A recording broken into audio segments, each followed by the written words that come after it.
नमस्कार, मैं हूं आशीष वर्मा। मॉर्निंग कॉल में आपका स्वागत है। शुरुआत इस वक्त की हेडलाइंस के साथ। 150 पॉइंट टूटने के बाद अमेरिकी बाजारों में अच्छी रिकवरी। अब नजरें कांग्रेस में जेनेट येलेन के बयान पर। लेकिन बैंक और माइनिंग शेयरों में गिरावट से यूरोपीय बाजार 1.5% तक फिसले। एशिया में जापान आज फिर गिरा। एसजेएक्स निफ्टी भी 1% नीचे। दुनिया भर में मांग घटने की आशंका में क्रूड में गिरावट जारी। मंगलवार को ब्रेंट 8% टूटकर $30 के करीब पहुंचा। आज आएंगे निफ्टी की 3 कंपनियों एसीसी, अंबुजा सीमेंट और सिप्ला के नतीजे। सिप्ला का मुनाफा 26% बढ़ने का अनुमान। यूको, आईओबी और बैंक ऑफ महाराष्ट्र भी करेंगे नतीजों का ऐलान। एंटीवायरस बनाने वाली कंपनी क्विक हील का आईपीओ आज होगा बंद। 2 दिन में 77% भरा। और देश भर में आज ज्वेलर्स करेंगे हड़ताल। 2 लाख और इससे बड़ी खरीद पर पैन कार्ड जरूरी करने से है नाराज। लेकिन हमेशा की तरह सबसे पहले किस तरह की संकेत आज बाजारों के लिए आ रहे हैं। हमारा जो निफ्टी सिंगापुर में लिस्टेड है, जो सबसे पहले हमारे आज के बाजार के लिए संकेत देता है रोज, कमजोरी के साथ वहां पे कामकाज और इनफैक्ट 1% का दबाव वहां पे देखने को मिल रहा है। दरअसल एशिया आज फिर से दबाव में कामकाज कर रहा है। निकई आपकी स्क्रीन पर लगातार दबाव और आज 1.5% की कमजोरी अक्रॉस द ग्लोब, यानी कि पूरी दुनिया भर में हमने देखा है प्रेशर के साथ ही कामकाज। यूएस में तो लकीली कुछ रिकवरी आई थी, नहीं तो वहां पे भी प्रेशर तगड़ा था। लेकिन आज हमारे बाजार में क्या रणनीति हो, अनिल सिंघवी का मानना है कि बाजार में उतार चढ़ाव बना रहेगा। इनफैक्ट दबाव के साथ कामकाज होगा। 7400 के ऊपर जाना निफ्टी के लिए इस समय बड़ा मुश्किल है। तो ऐसे में रणनीति क्या हो, अनिल से डिटेल में चर्चा करेंगे इस पर।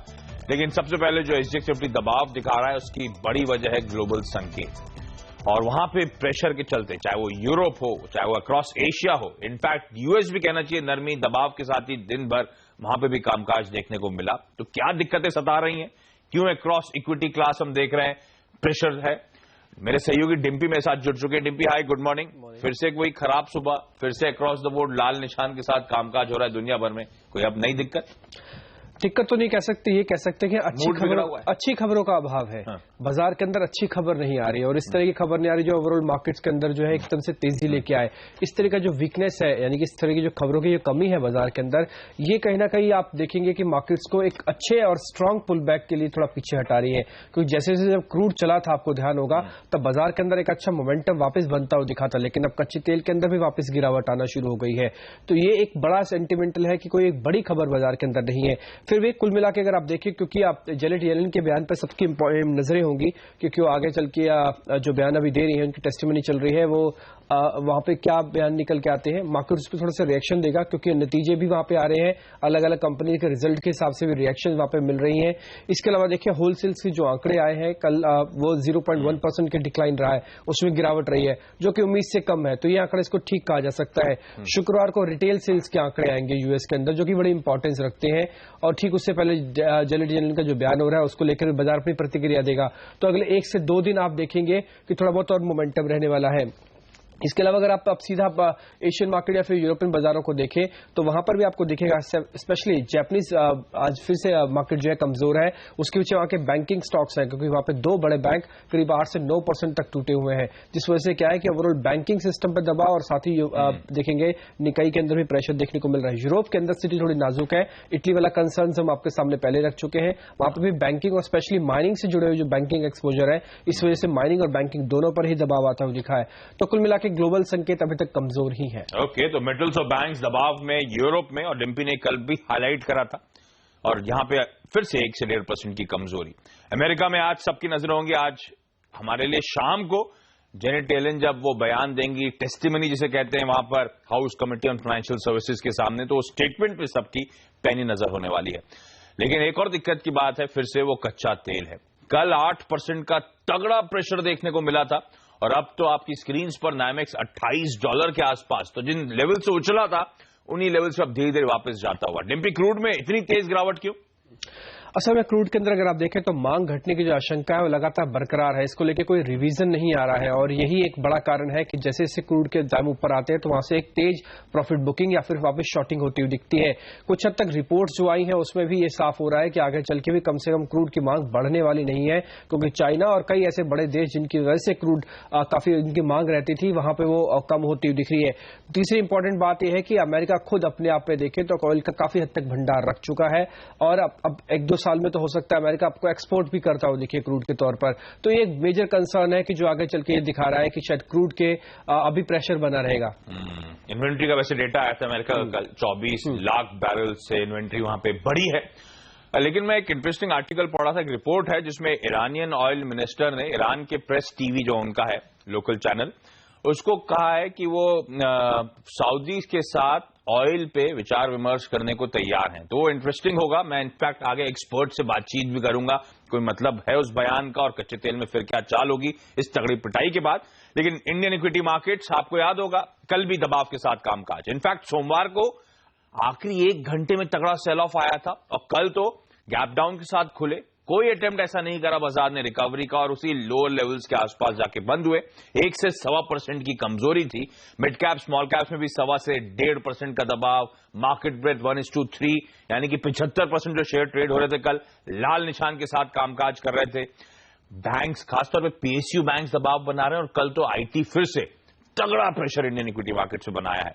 लेकिन आज भी संकेत कमजोर है। अनिल की कोट प्लेट मैंने पढ़ी थी जहां पे उन्होंने कहा था दबाव के साथ ही कामकाज होगा। एसजीएक्स निफ्टी वो दर्शा रहा है। तो ऐसे में आज रणनीति क्या हो? इनफैक्ट अनिल अब मेरे साथ जुड़ चुके हैं। अनिल जी हाय, गुड मॉर्निंग। दबाव के साथ कामकाज आपने तो हाईलाइट भी कर दिया, आज प्रेशर ही देखने को मिलेगा दिन भर। तो कोई रिकवरी का होप ना रखूं मैं और रणनीति क्या बनाऊं? बिकवाली कर दूं जहां खुले? मुझे लगता नहीं कि 70 पॉइंट अगर नीचे खुल गए तो फिर बिकवाली का मौका होगा।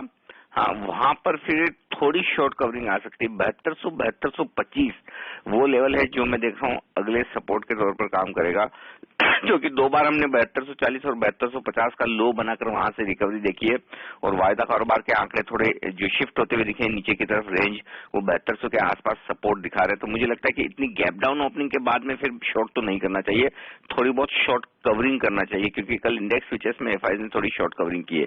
लेकिन आज दिक्कत मुझे ग्लोबल से ज्यादा लोकल हमारे मार्केट की लग रही है, जहां एक और क्रूड कमजोर हो रहा है फिर से वो अपनी जगह, लेकिन रुपए की कमजोरी परेशान करने वाली है। नतीजों के लिहाज से कोई बहुत अच्छे संकेत आ नहीं रहे और पूरे हफ्ते पीएसयू बैंक्स के खराब नतीजों से हमें जूझना है।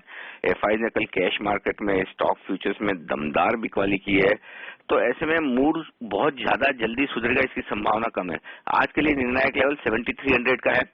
7300 के ऊपर निकले तो ही अपनी शॉर्ट पोजीशन कवर करने के बारे में सोचें और अल्टीमेटली अब 7400 एक तरह से बहुत बड़ा लेवल बनता हुआ दिख रहा है, जिसके पार जाने में बड़ी मुश्किल हो जाएगी। तो प्रेशर के साथ कामकाज होगा। लेकिन चलिए बाजार पे एक और एक्सपर्ट की राय आगे लेकर आऊंगा, लेकिन उससे पहले आज का इवेंट्स कैलेंडर, यानी कि हमारी आपकी नजर आज कहां रहेगी। रिजल्ट सीजन जोरों पर है, आखिरी हफ्ता है। आज निफ्टी की 3 कंपनीज एसीसी, अंबुजा सीमेंट और सिप्ला अपने तिमाही रिजल्ट घोषित करेंगी। साथ साथ पीएसयू बैंक्स के अनिल ने बात करी, UCO bank, IOB, bank of Maharashtra भी आज अपने नतीजों का ऐलान करेंगे। स्मार्ट सिटी पर आज बैठक है जिसमें आईबीएम, माइक्रोसॉफ्ट के डायरेक्टर्स भी होंगे मौजूद। इसके अलावा 10वीं डिजिटल इंडिया बैठक आज है जिसमें जयंत सिन्हा साहब मौजूद होंगे। देश भर में ज्वेलर्स हड़ताल करेंगे। ज्वेलर्स 2 लाख से बड़ी खरीद पर पैन जरूरी करने से नाराज हैं। नहीं चलिए, मैंने कहा था निफ्टी पे एक और एक्सपर्ट की स्ट्रैटेजी। ManasJaiswal.com के मानस जायसवाल मेरे साथ जुड़ रहे हैं। मानस, प्रेशर दबाव के साथ कामकाज, और मुझे तो याद है आप लगातार कह ही रहे थे बाजार में दबाव ही देखने को मिलेगा। आज फिर से एसजीएक्स निफ्टी दर्शा रहा है अच्छा खासा प्रेशर होगा। रणनीति क्या बनाऊं सर? देखिए, रणनीति तो अभी भी बेचने की ही रहेगी। सबसे इम्पोर्टेंट ये है कि निफ्टी ने अगर पिछले लो 7240 के ब्रेक किए तो आप ये मान के चल सकते हैं कि वहां से निफ्टी कम से कम 200 से 250 पॉइंट का क्रैक दिखा सकता है। तो उस लिहाज से तो मैं समझता हूँ कि बिल्कुल शॉर्ट कॉल ही लेना चाहिए। फिलहाल के लिए मैं समझता हूँ 7150 के टारगेट सेट करके चले, 7350 के स्टॉप लॉस रखें। ओके, तो बिकवाली करने के मौके 7150 तक के लेवल्स तक निफ्टी गिरता हुआ आपको नजर आएगा। लेकिन मानस, कोई स्टॉक्स आपने आज ट्रेड के लिए आइडेंटिफाई करें?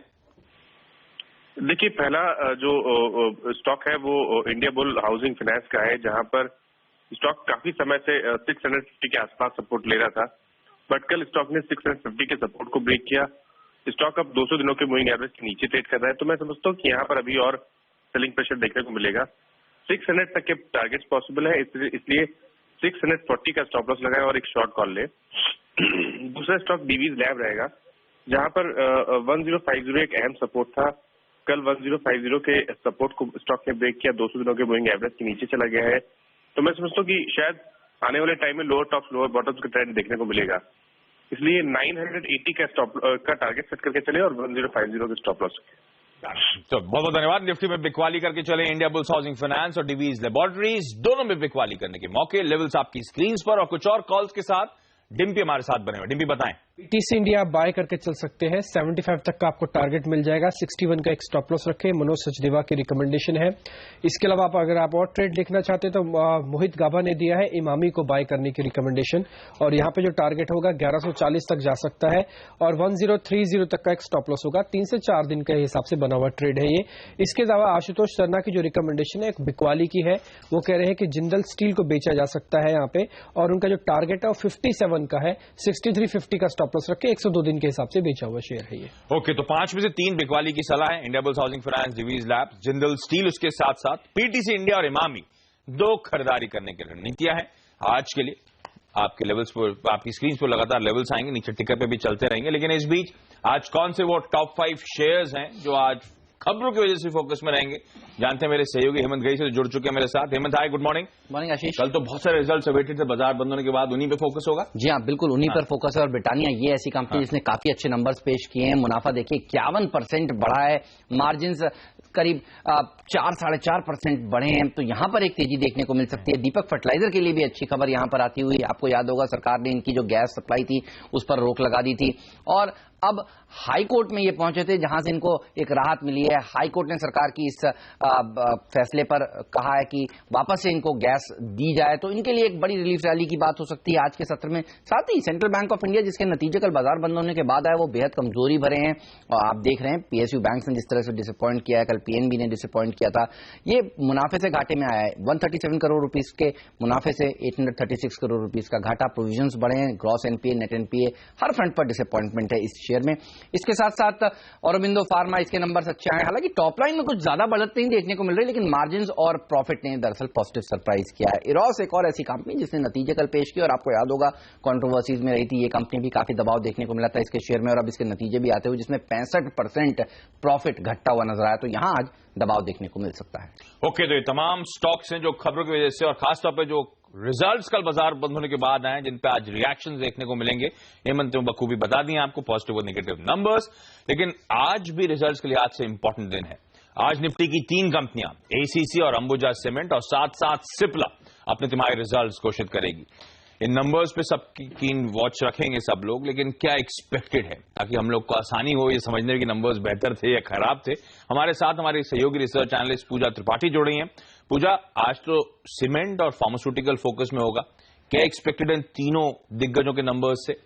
एसीसी से शुरुआत करें तो कमजोर नंबर्स देखने की उम्मीद है। साउथ इंडियन मार्केट को छोड़ के बाकी हर जगह सीमेंट के दाम में दबाव है, तो रियलाइजेशन कमजोर रहेंगे और रॉ मटेरियल कॉस्ट में जो कमी हुई है उसका फायदा कंपनी को मिलेगा। मार्जिन में 11% बढ़त की उम्मीद, लेकिन टॉप लाइन और बॉटम लाइन दोनों में ही कमजोरी देखने को मिलेगी।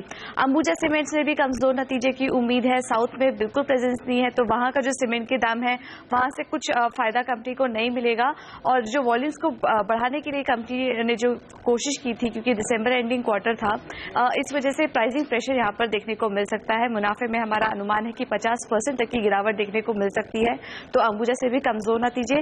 सिप्ला के नंबर्स की बात करें तो स्टेबल नंबर्स देखने को मिलेंगे। मैनेजमेंट का कहना था कि सेकेंड हाफ इतना स्ट्रांग नहीं होगा फर्स्ट हाफ की तरह, लेकिन स्टेबल नंबर्स ही देखने को मिलेंगे। एक्सपोर्ट में 35% की साल दर साल ग्रोथ देखने की उम्मीद है और डोमेस्टिक मार्केट से भी सपोर्ट मिलता हुआ दिखाई देगा, तो स्टेबल नंबर्स की उम्मीद सिप्ला की तरफ से। अच्छे नंबर्स नहीं आने वाले हैं। एसीसी और अंबुजा सीमेंट कंपनीज रियलाइजेशंस की पिटाई, तो प्रॉफिटेबिलिटी में तगड़ा दबाव एक्सपेक्टेड है। सिप्ला ने पहले ही गाइड कर रखा है कि इस साल का दूसरी छमाही जो है कमजोर होने वाली है, तो उसी तर्ज पे शायद बाजार उम्मीद के मुताबिक स्टेबल से नंबर्स आएंगे, तो कोई यहां पे भी आउट परफॉर्मेंस एक्सपेक्टेड नहीं है। धन्यवाद आपका। और इसके अलावा और कौन से रिजल्ट्स आज आने वाले हैं, क्विकली आपकी स्क्रीन पे पूरा रिजल्ट कैलेंडर आएगा, जिसमें Bata India, engineers India limited, GSK pharma, GMR infra, NBCC, इसके अलावा एनएचपीसी, टाटा केमिकल्स और टाटा ग्लोबल बेवरेजेस, इन सब नंबर्स पे भी हमारी पैनी नजर रहने वाली है। चलिए यहां पे एक छोटा सा ब्रेक के बाद आपको बताएंगे कमोडिटी और करेंसी मार्केट्स पे कहां हो सकता है फायदा, और खास तौर पे कच्चा तेल आज के लिए रणनीति क्या।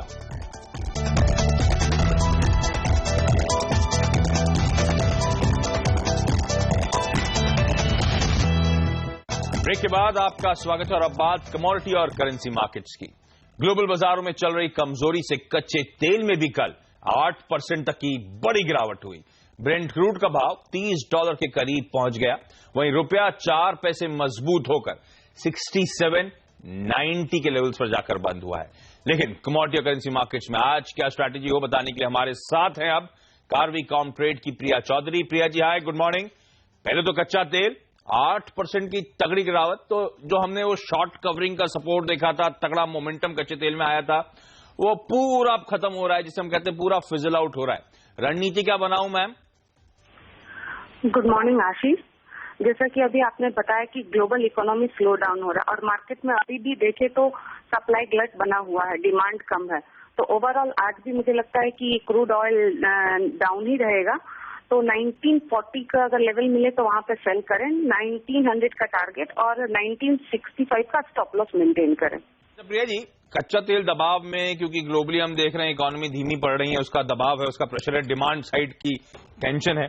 लेकिन मैं आर्टिकल पढ़ा था अभी स्टूडियो आने से पहले कि ईरानियन ऑयल मिनिस्टर के स्टेटमेंट आए हैं कि वो सऊदी के साथ कच्चे तेल पे कॉपरेट करने को रेडी हैं। क्या इस बात से कुछ भी तूल मिलेगा कच्चे तेल को? अभी जैसे थोड़े दिन पहले जो सऊदी और वेनेजुला के बीच की मीटिंग हुई थी, उसमें भी लोग ऐसा एक्सपेक्टेशन आ रहा था कि प्राइस बूस्ट करने के लिए प्रोडक्शन कट करेंगे, लेकिन ऐसा कुछ आउटकम आया नहीं, जिसकी वजह से हमें थोड़ा उछाल हमें देखने को मिला क्रूड ऑयल में। तो अभी मुझे लगता है कि ऐसा कुछ नहीं देखने को मिलेगा, अभी सेल साइड ही रहना सही रहेगा।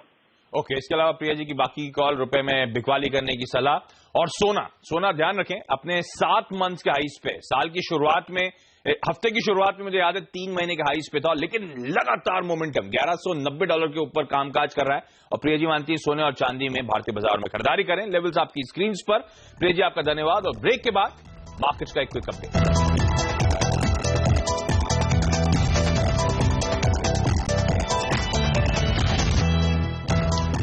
ब्रेक के बाद आपका स्वागत है और क्विकली मार्केट्स का एक अपडेट लीजिए जो हमने अब तक प्रोग्राम में बात करी थी, उसका सम अप कर देता हूं आपके लिए।